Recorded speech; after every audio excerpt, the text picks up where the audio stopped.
বাংলাদেশের রাজনীতির ভবিষ্যৎ কাণ্ডারি নাহিদ, আসিফ, হাসনাত, সার্জিসরা সেই আলোচনায় আসব।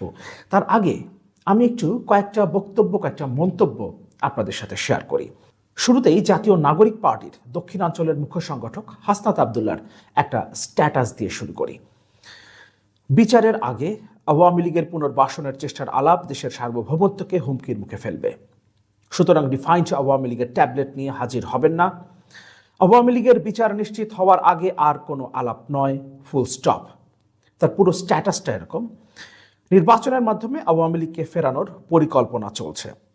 বিচারের পূর্বে আওয়ামী লীগের যে কোনো ধরনের পুনর্বাসনের চেষ্টার আলাপ দেশের সার্বভৌমত্বকে হুমকির মুখে ফেলবে। তিনি বলেন, এই নির্বাচনেই আওয়ামী লীগকে ফেরানোর পরিকল্পনা চলছে। রিফাইন্ড আওয়ামী লীগ নামে নতুন একটি ট্যাবলেট নিয়ে শিগগিরই হাজির হবে। এনসিপির এই নেতা ষড়যন্ত্রকারীদের সতর্ক করে বলেন, যারা এই পরিকল্পনা করছেন আমি আপনাদের সতর্ক করে দিচ্ছি, এখানে কোনো ইফস অ্যান্ড বাটস নেই।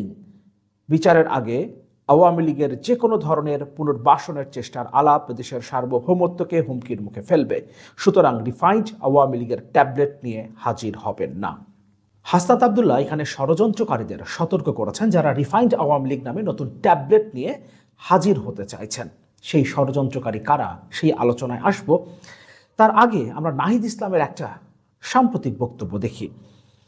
বিচার ও সংস্কার কতটুকু হলো, কড়ায় গণ্ডায় জবাব নেব।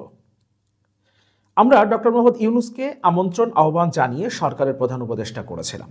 অন্যান্য উপদেষ্টাবৃন্দ রয়েছেন, সেনাপ্রধান রয়েছেন, তারা প্রত্যেকে কিন্তু কমিটমেন্ট দিয়েছিলেন মানুষের জানমালের নিরাপত্তা এবং বিচারের দায়িত্ব তারা নিচ্ছেন। ফলে এই কমিটমেন্ট থেকে কিন্তু তারা দূরে সরে যেতে পারবেন না।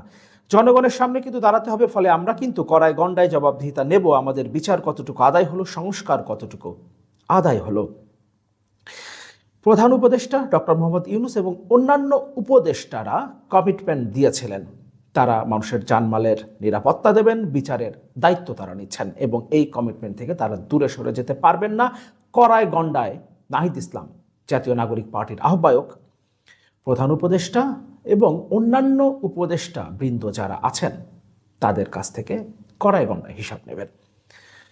6.5 মাস এই উপদেষ্টা পরিষদের সদস্য ছিলেন নাহিদ ইসলাম নিজেই। নাহিদ ইসলামের বক্তব্যে মনে হচ্ছে তিনি উপদেষ্টা পরিষদের কর্মকাণ্ডে সন্তুষ্ট নন এবং তিনি মনে করছেন প্রধান উপদেষ্টা এবং অন্যান্য উপদেষ্টাবৃন্দ ব্যর্থ হচ্ছেন। অথচ এই উপদেষ্টা পরিষদের সদস্য ছিলেন নাহিদ ইসলাম নিজেই। 7 মাস পার করে ফেলেছে অন্তর্বর্তীকালীন সরকার, এর মধ্যে 6.5 মাস এই সরকারের অংশ ছিলেন নাহিদ ইসলাম নিজেই। তার মানে নাহিদ ইসলাম সম্ভবত নিজের কাছ থেকেও কড়ায় গণ্ডায় হিসাব নেবেন, জবাবদিহিতা নেবেন। এই জায়গাতেও পরে আসছে। এখন আমরা একটু ষড়যন্ত্রকারীদের খুঁজে বের করার চেষ্টা করি। হাসনাত আবদুল্লাহ কাদেরকে ষড়যন্ত্রকারী বলছেন? শেখ হাসিনা সরকারের পতন ঘটানো গণ অভ্যুত্থানে নেতৃত্ব দেওয়া ছাত্র নেতারা অপরাধী নন এমন নেতাকে রাজনীতিতে ফেরার সুযোগ দিতে রিডিম এবং রিকনসিলিয়েশনে রাজি। আওয়ামী লীগের যারা অপরাধী নন এমন নেতাকে রাজনীতিতে ফেরার সুযোগ দিতে তারা রাজি। আবারও বলছি, ভিডিওটা শেষ পর্যন্ত দেখবেন এবং অবশ্যই মন্তব্য জানাবেন। তারা চাইছে ক্ষমা চাওয়া অংশকে রাজনীতিতে বাধা দেওয়া হবে না, তাদের আওয়ামী লীগের মূলধারা হিসেবে স্বীকার করে নেওয়া হবে, এই অংশের নির্বাচনে অংশ নিতেও বাধা থাকবে না। তার মানে ওই রিফাইন্ড অংশের কথা যেটা হাসনাত আবদুল্লাহ বলছেন, সেই অংশটা যারা ক্ষমা চাইবে তাদেরকে ক্ষমা করে দেয়া হবে এবং তাদেরকে রাজনীতিতে বাধা দেওয়া হবে না, তারা পরবর্তী নির্বাচনে অংশ নিতে পারবেন এবং এটাই আওয়ামী লীগের মূল ধারা হিসেবে চিহ্নিত হবে। আসিফ মাহমুদ বলেছিলেন কয়েকদিন আগেই, এবং সেটা উপদেষ্টা নাহিদ ইসলামকে উদ্ধৃত করে, যারা আওয়ামী লীগ করেছেন কিন্তু কোনো অন্যায় বা গণহত্যা কিংবা অপরাধের সঙ্গে যুক্ত নন, তারা ক্ষমা চেয়ে আবার মূলধারায় স্বাভাবিক অবস্থায় ফিরে আসতে পারে।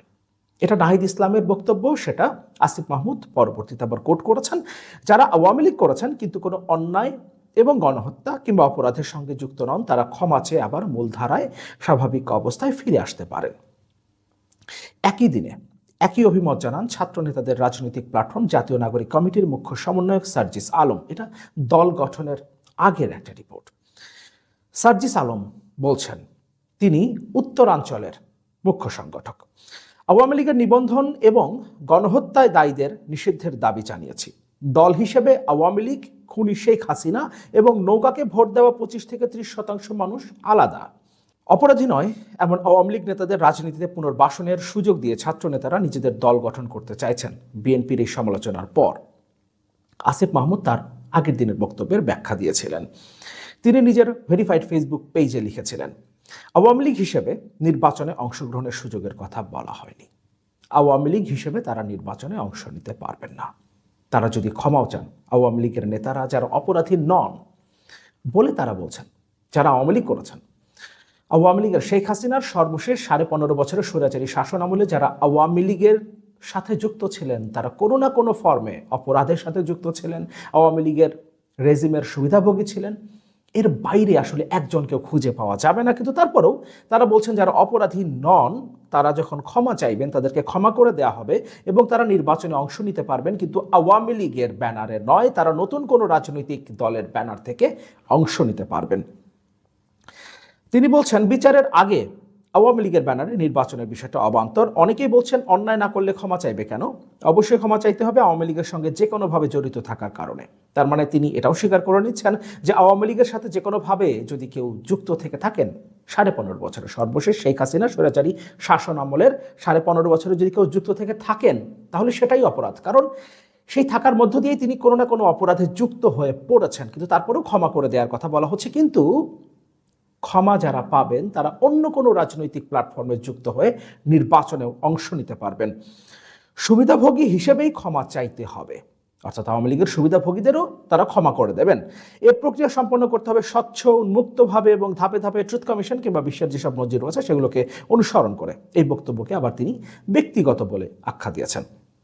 জাতীয় নাগরিক কমিটির আহ্বায়ক মোহাম্মদ নাসির উদ্দিন পাটোয়ারি বলেছেন, আওয়ামী লীগের কোনো সুবিধাভোগীকে নিয়ে ছাত্র জনতার রাজনৈতিক দল গঠনের প্রশ্নই আসে না। আওয়ামী লীগের পুনর্বাসন 24-এর অভ্যুত্থানের চেতনার বিরোধী, শহীদের রক্তের প্রতি বিশ্বাসঘাতকতা। খুব সুন্দর কথা বলেছেন। এরপর বলছেন, আমরা স্পষ্ট করে বলেছি যারা অন্যায়, গণহত্যা, মানবতা বিরোধী অপরাধ করেননি, শুধু সেসব আওয়ামী লীগ নেতা ক্ষমা চাইলে রাজনীতিতে ফেরার সুযোগ পেতে পারেন। দেশের নিরপরাধ নাগরিকের অধিকার হরণের পক্ষে নয় ছাত্র জনতা। শেখ হাসিনার স্বৈরাচারী শাসন আমলে 15.5 বছরের স্বৈরাচারী শাসন আমলে যারা আওয়ামী লীগের রাজনীতির সাথে যুক্ত ছিলেন তাদেরকে নিরপরাধ নাগরিক হিসেবে চিহ্নিত করছেন জাতীয় নাগরিক কমিটির, তখন জাতীয় নাগরিক কমিটি ছিল, এখন তারা সবাই নতুন রাজনৈতিক দলে যুক্ত হয়েছেন।